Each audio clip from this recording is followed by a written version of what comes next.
10年老兵背起行囊，人品克诺比高帝王啊！伊万和海登同时回归，诗词图笑将再度上演。一切又得从那个遥远的星系说起。这个没有地球的银河系中存在着诸多星球与种族，为此建立了银河共和国加以管理。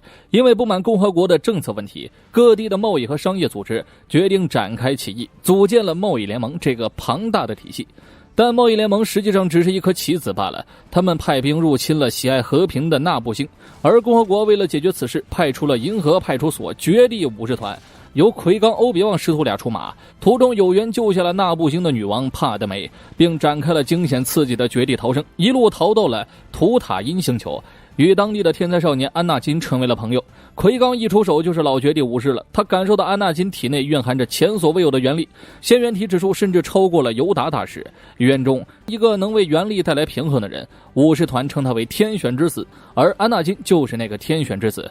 奎刚将其带回共和国，决定加以培养，耐心说服了安纳金的母亲，点明了男孩前途无量啊，并把一切告知了绝地武士团。不料操控贸易联盟这颗棋子的幕后黑手西斯再次改变棋盘，试图强攻占领纳布星。师徒俩再度出手，与西斯武士达斯莫尔血战一起，过程中奎刚不幸殒命。最后的心愿是爱徒好好培养安纳金。挂在悬崖边的欧比旺激活了体内的人品 buff， 成功反杀了达斯莫尔，并发誓要带安纳金飞。多年后，这对师徒有了羁绊。安纳金比欧比旺当年还叛逆，长大后的安纳金也跟女王眉来眼去的，还一度造就了表情包经典出处啊。只是安纳金最近总会梦到母亲的呼救，于是离开家乡的10年后重返了图塔因。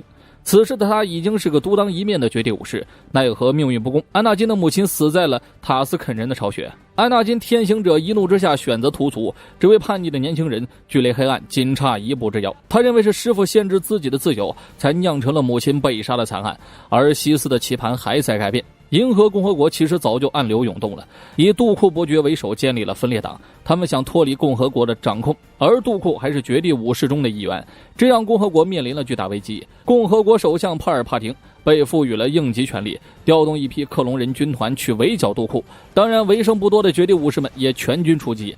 这场突袭让杜库始料未及，想不明白共和国军哪来的克隆人大军呢？而后师徒俩联手打算干死杜库，只知道莽的安纳金吃了亏，被砍断一条手臂。欧比旺也难胜10公级别的杜库，最终还是尤达大师出手击退了杜库。然而谁都没有想到，一直在操作棋盘的大反派西斯，正是共和国的首相帕尔帕廷。他同样看上了安纳金的天赋，与尤达大师展开了一场抢人大赛。最终堕落的安纳金听信了帕尔帕廷的鬼话，原因是他梦见了帕德梅难产而死，有了母亲的先例，安纳金相信这早晚会成真，而帕尔帕廷许诺他投靠黑暗原力便能让人起死回生，随即公开了自己的身份西斯大帝达斯西里厄斯。但欧比旺又岂会让爱徒投身黑暗面，安纳金把他当成了师傅，亦将欧比旺视作父亲，而欧比旺认为安纳金既是自己的徒弟，也是自己的兄弟、家人、战友，一个值得托付生命的后辈。师徒俩相爱相杀，最终的对决里，欧比旺成功占领了高地，得到了碾压的地理优势，而后忍痛砍断爱徒双脚。因为安纳金早已执迷不悟，只能目送着爱徒被烧死。可事情并没有这么简单，帕尔帕廷救下了安纳金，为他戴上面具，穿上铠甲，接任自己的位置，成为了黑暗原力最强的代表人物达斯维达。而安纳金梦中的事情还是发生了，帕德梅在产下一儿一女后难产而死，男孩叫做卢克，女孩叫做莱亚，他们从小分开，送去了2个地方隐藏身份。卢克回归故里，住在图塔因，交由安纳金同父异母的弟弟欧文照顾，而莱亚被送去了奥德朗星，这是个极具影响力且崇尚和平的星球，成为了奥德朗星系总督贝尔的女儿，从此再无兄妹瓜葛。一晃10年过去，共和国已经被覆灭，绝地武士团不复存在。彼时执行了66号指令，失去自主意志的士兵杀得生灵涂炭。这是一场克隆人大战末期的事件。当年帕尔帕廷掌权后，拿下克隆人的指挥权，他便为克隆人们植入了66号协议，说白了就是一种洗脑程序，时机一到立即执行啊，克隆人就会当场叛变，而后与达斯维达里应外合，彻底端了绝地武士团，是象征着绝地的灭亡事件。就银河共和国就此没落，帕尔帕廷成立银河帝国，和安纳金一统了银河系。欧比旺是侥幸活下来的绝地之一，暗中保护卢克沦为一介普通人，躲避着帝国的追杀。直接服务于达斯维达的裁判官，四处寻找着苟活的绝地武士，要将他们彻底抹除。裁判官的成员都曾经是绝地武士，只不过他们叛变了。图塔因上突然降临了3位裁判官，为首的头目最高裁判官正是来此地斩杀绝地武士的，一左一右伴着2人，三姐以及五哥。他们闯进了一家饭馆，听说这里的老板接济过绝地武士，所以特来问罪寻人。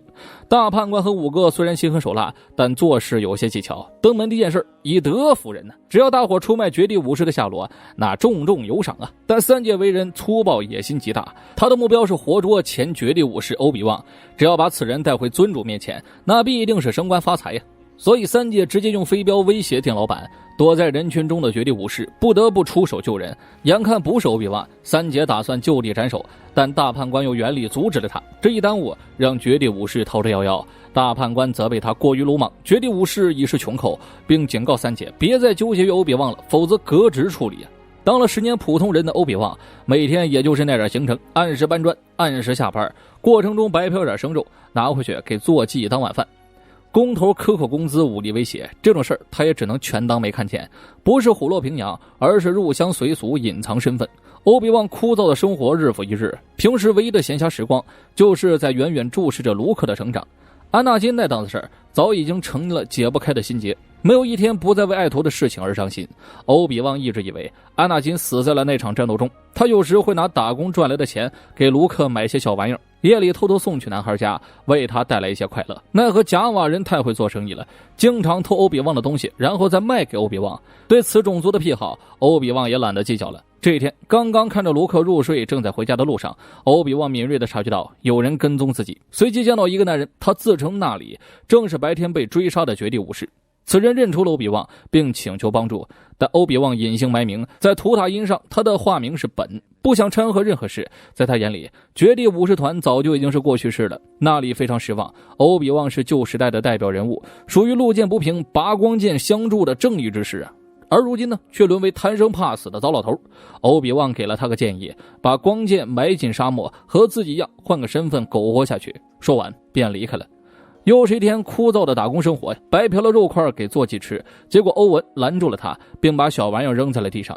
欧文不希望他再接近侄儿卢克了，虽然10年前2人有过约定，时机成熟后会让欧比旺训练卢克，但物是人非啊。欧文只希望侄儿能够当个普通人好好的活着，不要再走安纳金的老路了。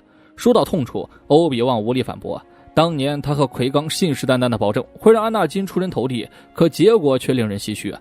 2人刚说完，就见裁判官们出现在附近，三姐五哥包围众人，仍是为了寻找绝地武士的下落。站出来反驳他们的妇人被三姐当众断手。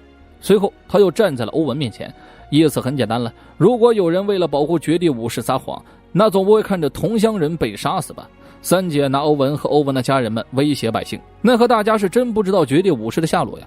暗处的欧比旺已经准备出手救人了，却在这时五哥阻止了三姐。他受够了同僚这种粗鲁的办事手段，使出了大判官那种重重有赏的计策。欧文面对死亡也没有出卖欧比旺，裁判官们只留下悬赏后离开人群。五哥不比大裁判官的愤怒要轻啊！三姐为了抓住欧比旺的冲动作风，已经影响了裁判官办事。五哥怒斥他做事太过分，而三姐却回怼他做的还不够过分。这里得解释一下，大裁判官和五哥不是心善，而是裁判官的首要任务是抓住绝地武士。这个过程定然要为自己的行动找个充足的借口。彼时的他们要维护治安维持者的身份，为了帝国抓捕绝地武士，自然不能冲动对百姓动手啊！这等于打烂了自己的招牌。三姐被骂，那也是情理之中啊！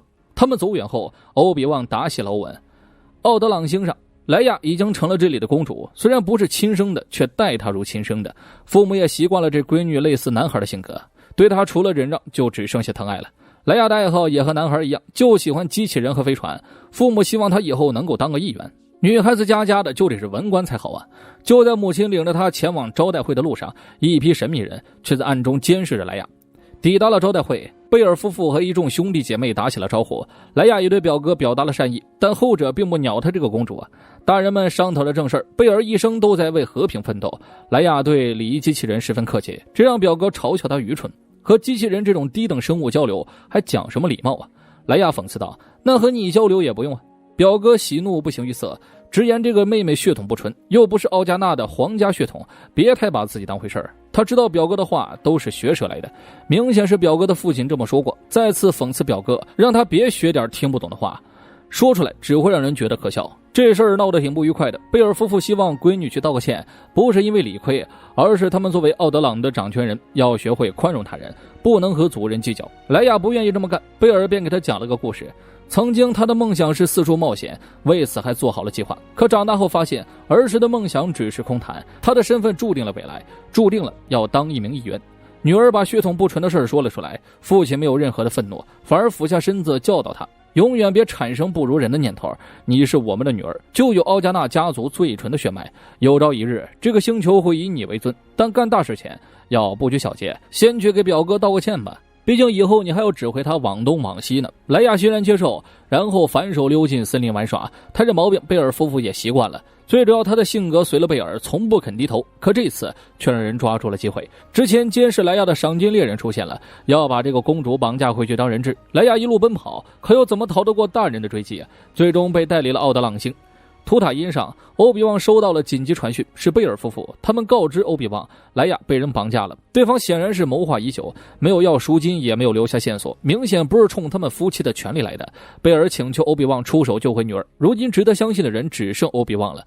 可10年未曾拔剑的欧比旺早已经不是当年的绝地武士，他有心结束缚，最终拒绝了贝尔的请求。又是一天的打工加白嫖，欧比旺回到镇子却发现那里已经被当众吊死，堂堂绝地武士死状悲惨。欧比旺心里不是滋味，脸上岁月的痕迹在此刻变得更加沧桑。回到家，他发现洞里有不速之客，仔细看过去才发现是贝尔。他冒险来到了图塔因，只为求欧比旺出手，飞船和各种手续都已经准备好了。贝尔劝他别再执着于过去，当年没有救下安纳金，就更不能看着安纳金的女儿出事了。欧比旺有所动摇，但信心不足。贝尔却是一笑，孩子的事交给欧比旺，他最放心了。希望这个落寞的绝地武士能够为了新血液进行最后一战。